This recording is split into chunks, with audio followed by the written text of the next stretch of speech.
Thanks so much for watching our show. We really appreciate the support. It costs a lot to produce, so we're asking for donations and pledges here on Patreon. Thanks again.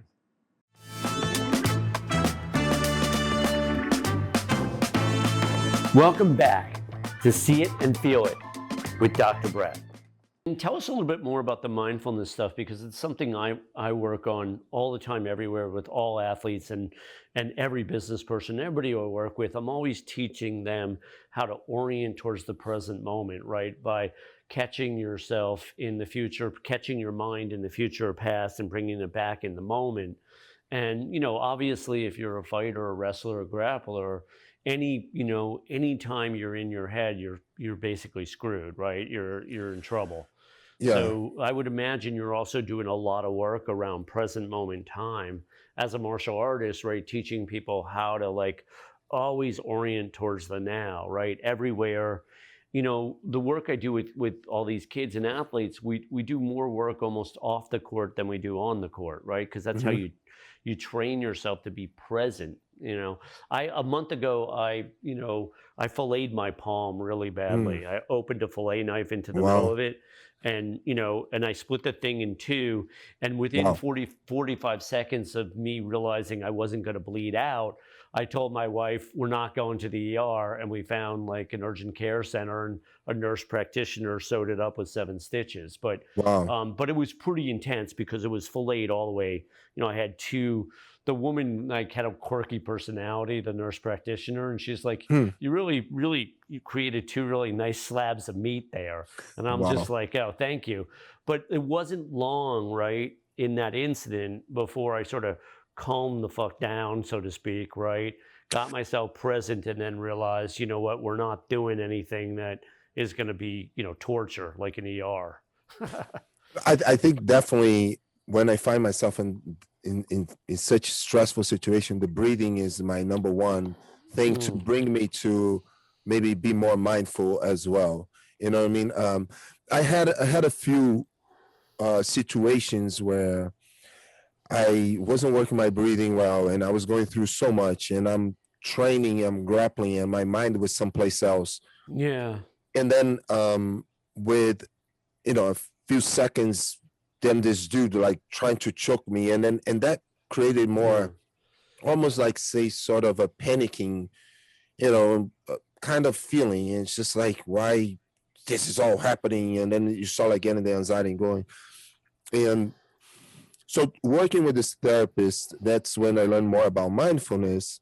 And the reason that she said that I should never quit jiu-jitsu to reorganize my life, it's because she was always proposing me to be more engaging in whatever I was doing. And in this case, jiu-jitsu was my main thing.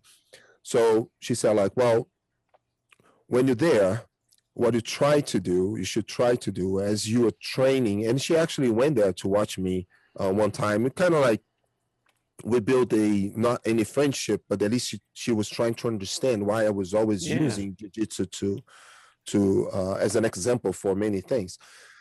And she went to actually watch me compete one time, and she's just something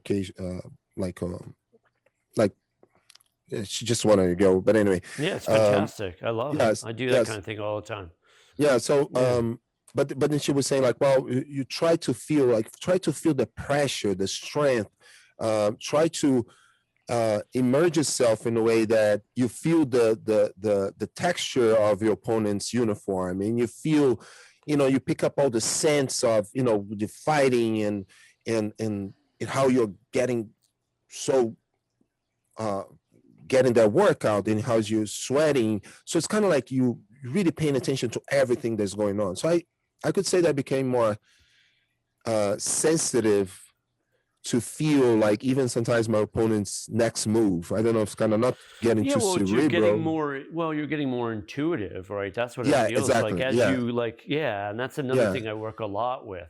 Right. The more you orient towards present moment time everywhere, you're with your wife, you listen more to your wife, you're just more present. If you have kids or students, whatever it is, everywhere in your life, the more you orient towards the here and now, the more intuitive you get, right? And the more intuitive you get, the more you can feel. I always talk about that Malcolm Butler, interception in the Super Bowl when Russell Wilson threw that pass. It was like one of the worst play calls ever. But Malcolm Butler stepped in and intercepted that pass and really changed the outcome of the game 100%. They won, New England won the game after Seattle should have, if they handed it off to Marshawn Lynch, it's over, right?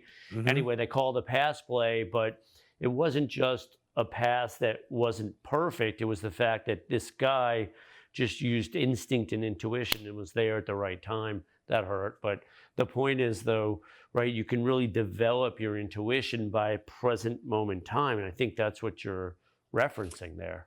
Yeah, I think I became a better coach when I and a better a competitor when I started trying to really, yeah, be more mindful. And I came across a few years ago a book that really helped me, and it was the same, exactly what you're saying. And I embraced even more the mindfulness, to be Yeah. present. And I one quick example, when so I really into I'm a firearms instructor too. So I like to go to the range and practice. And every time I'm there, what I notice is that, well, I'm completely disconnected from anything else, because of the safety that I must have when I'm handling a firearm or something like that, when I'm practicing or when I'm competing in shooting, which I'm not a great competitor. I do it just to help me get more desensitized, to stress, or inoculate a little bit Mm. myself from stress. But and when I find myself sometimes thinking about something else, I stop completely what I'm doing, and so I Mm. don't mishandle anything. And so I think it's the same thing in jiu-jitsu, because if you stop to think about anything else, your financial issues, or your life, your life with your wife and your kids and all of that, oh, this guy You're gonna be getting choking you. choked out. You're you getting know choked out. yeah. No, So it's really well said. yeah, so being present, it's something that I'm still working. I'm still Yeah, trying of to learn course, more. I right. think it's a lifelong task. It you is a know. lifelong, without a doubt. I mean, like, I always reference the Buddha, right? The what is it, 7 years of searching for enlightenment before he realized that it wasn't outside himself. It was right Yeah, inside. inside. And then he Yeah, sat under a Bodhi tree for 29 or 30 days or whatever, or 29 or 39 days or whatever it is. yeah. Who knows? We Ma- weren't there. But but at some point, right, it was, him wrestling with the inner demons, but it was really all about this quest for, enlightenment, which is like this experience of present moment time that, is elusive for a lot of us because of, life. I mean, there's so many hmm. challenges, but the more we train ourselves to be in the here and now, the more intuitive we get and the more instinctual we get, which is, I would imagine as a fighter, you understand this. Some people have the it and some people don't. Some people you can train for some of it, and some of it's harder for others, Hmm. right? Some people Absolutely. just have it more naturally, right? They're more instinctual by nature, Yeah, I right? think what I see in jiu-jitsu, because jiu-jitsu, it's involves a huge, say, decision tree. I'm a Mm, my first degree was in computer engineer, so I tend to think like everything logically. So if this happens, I do this. If what if this happens, or else I do something else. So we start building that. And I see that many people, they need to fill the blanks with set answers, right? So, and they get like this format and how they think is very structured, right? mm, And so people, I think I don't know psychology enough or at all to right, have these assumptions, but the way that I see is like, well, some people can think more logically, right. and then some people, like you said, are more intuitive. And but at the end of the day, I think the end goal is to be more intuitive, to be able to Well, that's what I improvise. was going to say. As an, someone who's wired a little bit, math, science, engineering, computer engineering, like the breakthrough for you, I would imagine, is to let go of the little bit of that left brain side and develop the more intuitive here and now side, so that you can blend the two. It's nice Yeah. to have both, but if you're too far left, that's problematic, because then you're not necessarily instinctual enough, right? Yeah, And then absolutely. yeah, good. No, I just um I guess in jiu-jitsu and in martial arts, every instructor have a different methodology. What I ended up adopting was, so in jiu-jitsu we have only 5 belts, and so by the third belt, the way that I teach my students is, well, you guys are going to learn this in a structured way. So you're going to have these answers for a bunch of what ifs. But by the fourth level and the fifth, let's say, is the black belt, you should already have your own identity on the mats or your fighting style. And you should be able to break free from these patterns and these boundaries that I've sort of created, because then you need to explore and find what works for you, like I said in the beginning. And okay, and now just free yourself from encapsulated techniques and create your own, Yeah, so I love it, Luigi, because I get a lot of new client calls, and sometimes they ask me, what my psychological orientation is, and I give them always some version of, look, I'm 30, 40,000 hours in, so my approach is incredibly intuitive and feel based, right? I don't need, mhm, to identify with cognitive behavioral or psychodynamic or whatever that is. I can, mix and match and pull for whatever it is that I feel intuitively that particular client needs. Right. And I mhm. think you're describing something like that as well in this process of getting your black belt, where you're inviting people to, really develop their own identity as a fighter, right? Over Yeah, time as they train more and more. yeah, I like to think that people become, well, their own masters, so yeah, and then they can replicate that, and the key is to be able to guide somebody from the very beginning to engage in this all, and all these aspects, like we said, and how you can become more intuitive, more mindful, more creative. And Exactly. yeah, I think And it that's the other piece, more creative. What's been the hardest part for you on this journey as a, instructor and as a martial artist? I mean, obviously also being a husband, and I don't know if you're a father, but I what's am been, yeah. so you What's asked, been the most challenging part of this journey as a, as a teacher and martial artist? technically speaking, or any other When I area? ask a question, I'm so open-minded, it's Okay. crazy. I don't really, there is no technical in my world. It could be, it doesn't have to be.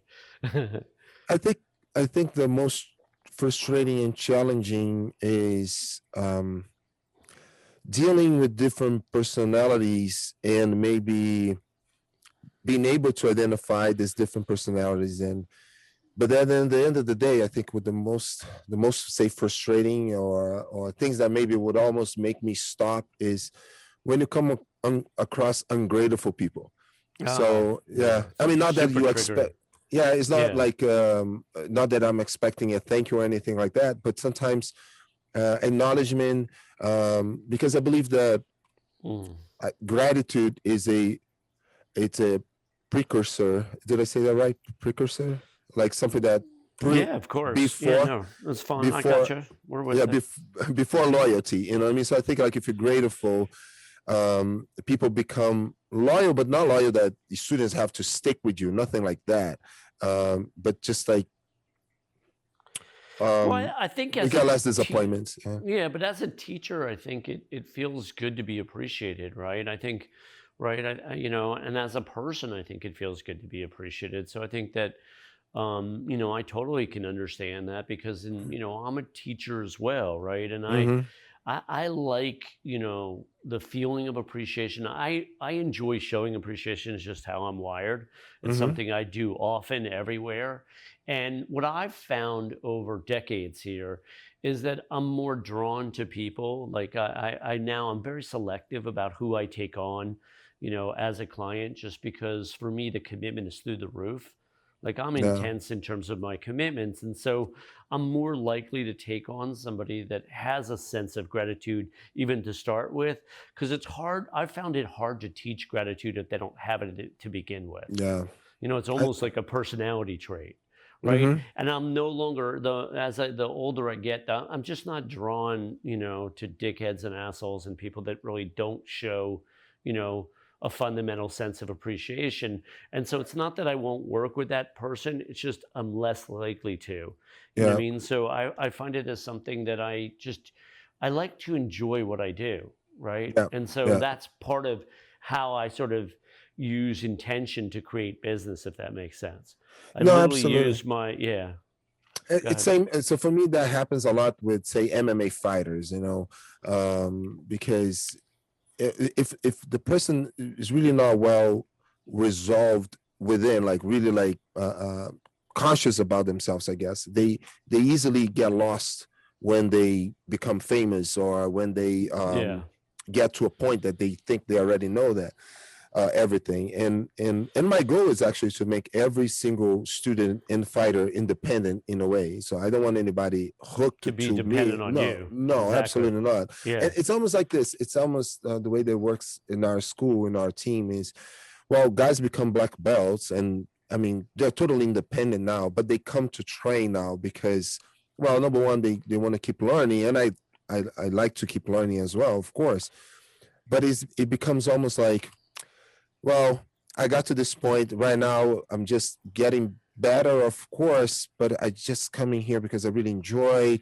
And now it became like, it's almost like this community, family type of environment, and etc.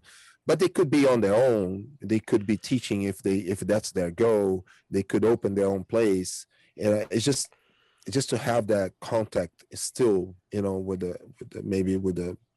the person that appreciates you. And MMA fighters, I see that sometimes it's easier for them to lose track of who they were when they started, you know, For and sure. then all of a Well, sudden, yeah, you put a lot of time and effort, and people just like, go somewhere else because whatever. It's just like, so, yeah. yeah, this is it's fascinating to me because it's like one of the, over the years, that's been one of the biggest challenges that I've had is that, like you said, when you do a lot of personal growth work, you learn to let go, right? And it's not like you're demanding loyalty or demanding appreciation, but it feels good, and like you say, it creates a sense of like, community in a way, and a feeling of gratitude, and Mhm. it's a nice thing in general.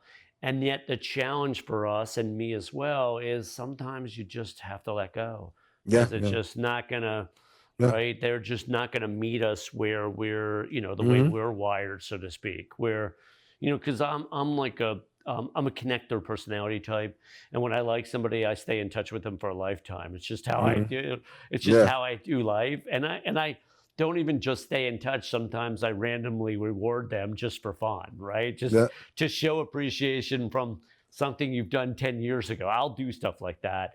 And because I think it's kind of fun and it's creative and it builds something that I think is kind of special. But a lot of people, as you say, they forget, or they, or they have unresolved issues or whatever it is, and then they have to move on for their reasons. hmm, And so our challenge is just to let go, yeah, right? yeah. And then that's I'm a still learning, yeah. yeah.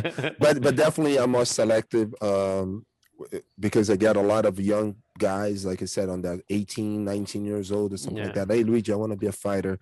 So I first, it's almost like I test them without them knowing that they're getting tested. It's like, okay, let me see your attitude. Let me see how often do you come. I don't say anything. I'm not asking them like you need to come, this often.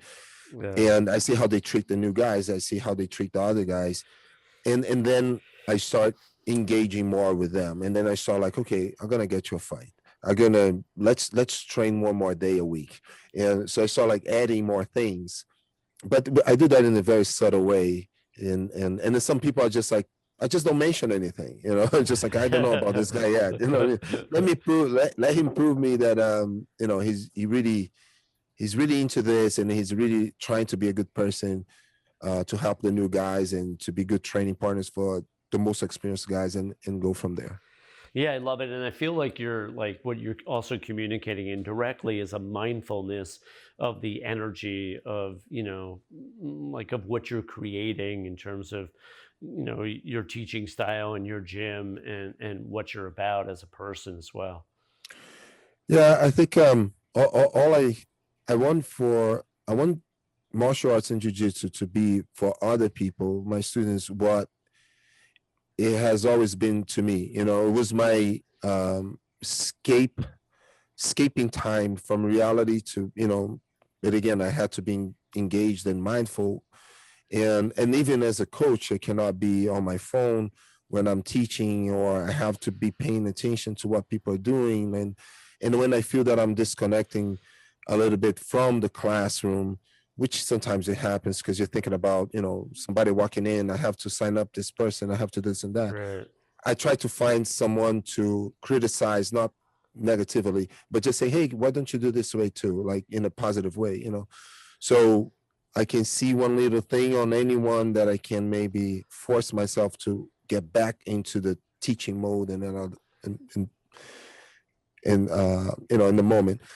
And I feel like, well, if the guys come with the same idea as well, like come here and then spend 2 hours and disconnect from the world, and let your cortisol levels and your stress levels drop a little bit, and let your endorphins go up, and at least like you leave the gym a little bit more prepared, you know, to deal with the stress. And I tell everyone, just I'm always there to help my students if they need to talk, just to vent out, you know. Yeah, totally. Most of the time when it's a critical situation, I tell them to go see a therapist, and I always tell them like, hey, I have and I still want to get back to therapy, and I tell them, just like, it's not because I'm a black belt that you think like don't have my issues. I do have my issues too. So why don't you look for a therapist?